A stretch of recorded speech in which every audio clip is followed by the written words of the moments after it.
Presiden Joko Widodo memberikan pesan kepada peserta pemilu agar yang menang mengajak yang kalah dan pihak yang kalah tidak mengganggu yang menang. Presiden Joko Widodo memberikan pesan jelang pemilihan umum 2024, saudara. Tidak hanya untuk pemenang, pesan juga ditujukan kepada pihak yang kalah. Untuk yang menang sebaiknya mengajak yang kalah untuk membantu. Sementara kepada pihak yang kalah, Joko Widodo meminta agar tidak mengganggu pihak yang menang, terlebih tidak ada niat untuk membantu. Karena pasti ada yang menang dan pasti ada yang kalah. Dan sebaiknya memang yang menang mengajak yang kalah untuk membantu, dan kalaupun tidak membantu sebisa mungkin jangan mengganggu. Lalu apa makna dari pesan Joko Widodo kepada peserta pemilu agar yang menang mengajak yang kalah dan yang kalah tidak mengganggu yang menang? Kita ulas bersama dengan pengamat politik sekaligus Direktur Eksekutif Parameter Politik, Mas Adi Prayitno. Selamat malam Mas Adi, salam sehat. Salam sehat, selamat malam Mas. Anda membacanya ataupun melihatnya seperti apa pesan dari Joko Widodo ini? Ya, saya kira ini adalah pesan politik kebangsaan yang disampaikan Jokowi, ya, bahwa politik kita itu sebenarnya secara prinsip adalah politik gotong royong, bahwa ada kalanya berkompetisi, ada kalanya bersaing, tapi setelah pemilu usai maka satu sama yang lain saling berangkulan. Semacam islah politik yang pernah dipraktekkan oleh Jokowi 2019 yang lalu, di mana menjadikan Prabowo Subianto yang menjadi rival 2 kali pilpres menjadi partner, menjadi teman koalisi, dan bahkan menjadi Menteri Pertahanan. Ini kan pesan politik kebangsaan, karena secara prinsip elit-elit politik kita, baik di partai ataupun yang saling berkompetisi, satu sama yang lain ini adalah kenal baik dan bahkan menjadi teman lama. Prabowo Subianto dan Jokowi adalah dua sosok yang saya kira sudah kenal cukup lama, bukan hanya berkompetisi di Pilpres. Oleh karena itu, politik kebangsaan inilah yang sebenarnya diterjemahkan juga pada level grassroots, bahwa maknai politik itu biasa-biasa saja.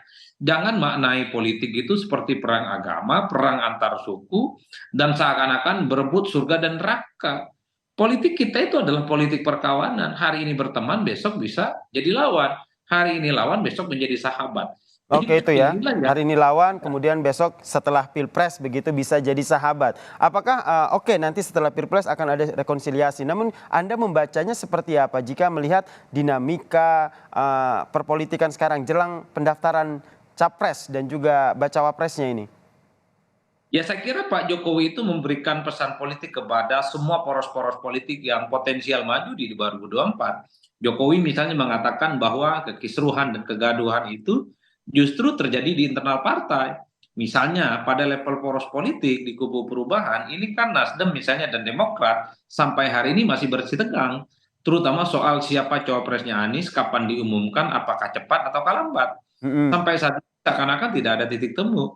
Begitupun di kubu pendukungnya Prabowo Subianto, ketika ada PAN dan Golkar menjadi bagian dari pendukung 08 Prabowo Subianto, keistimewaan yang dimiliki oleh PKB, terutama posisi cawapres, seakan-akan terganggu dan harus berbagi dengan yang lain. Begitupun misalnya di poros pendukung Ganjar, di situ P3 ketika ada isu sangat mungkin tidak bisa menjadi pendamping Ganjar misalnya, P3 kan memunculkan opsi-opsi lain yang kemungkinan ditafsirkan itu bagian dari langkah, ya seakan-akan P3 mungkin akan mengevaluasi dukungan politiknya. Ini pesan politik yang ingin disampaikan kepada Jokowi, bahwa sekeras apapun persaingan politik, konfigurasi politik yang ada, yang seakan-akan ini tidak bisa bertemu, bukan tidak mungkin. Semuanya satu sama yang lain itu saling berkongsi dan saling bertemu. Buktinya, Mas, sekalipun PKB itu menjadi pendukungnya Prabowo Subianto saat ini, tapi kan PKB sehari 2 hari ini menunjukkan kedekatannya dengan PDIP. Bahkan Ganjar Pranowo dan Muhaimin Iskandar saling bertemu. Bahkan ngasih kode soal kemungkinan ajakan koalisi kan, ada lovebird yang kemudian diberikan oleh Ganjar kepada Muhaimin Iskandar. Jadi Anda melihat itu sebagai sebuah tone yang positif ya, bukan sesuatu yang bisa dikatakan sebagai saling lobby, masih saling kompromi sehingga akhirnya terjadi saling sindir begitu antara kubunya Prabowo dan juga kubunya Ganjar Pranowo.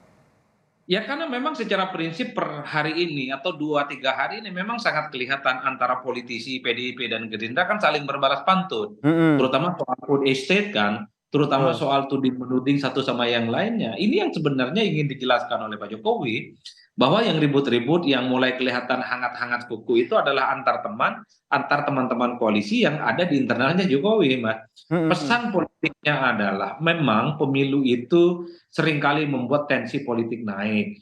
Pilpres itu seringkali membuat di mana kompetisi itu memanas dan bahkan akan mencerabut rasa persahabatan. Tapi setelah pemilu ada kecenderungan di Indonesia, baik 2004, 2009, 2014 dan 2029 kemarin, biasanya pihak-pihak yang saling bersih tegang, saling bersaing satu sama yang lain menjadi satu kongsi politik.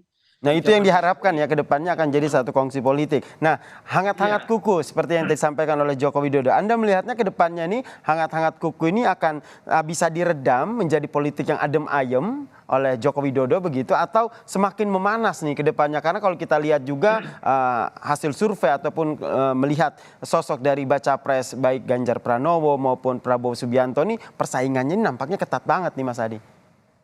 ya saya kira ke depan tidak mungkin hangat-hangat kuku, tapi akan semakin keras dan semakin akan memanas. Saya hakul yakin dalam konteks itu karena pada prinsipnya politik dan pemilu itu penuh persaingan, penuh kompetisi, saling mengalahkan dan saling menegasi. Cuman sekeras apapun persaingan politik, kalau kita mengacu pada pesan politiknya Jokowi, jangan sampai menimbulkan huru-hara, jangan sampai menimbulkan perpecahan dan permusuhan. Karena sangat sayang, karena potensi untuk bersatu pasca Pilpres itu jangan digadaikan hanya sekedar untuk berkompetisi dan saling Mhm. mengalahkan, Mas.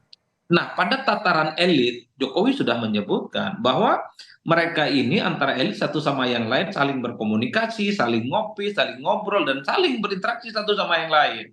Ini pesan politik ke bawah adalah bahwa masyarakat di bawah grassroots.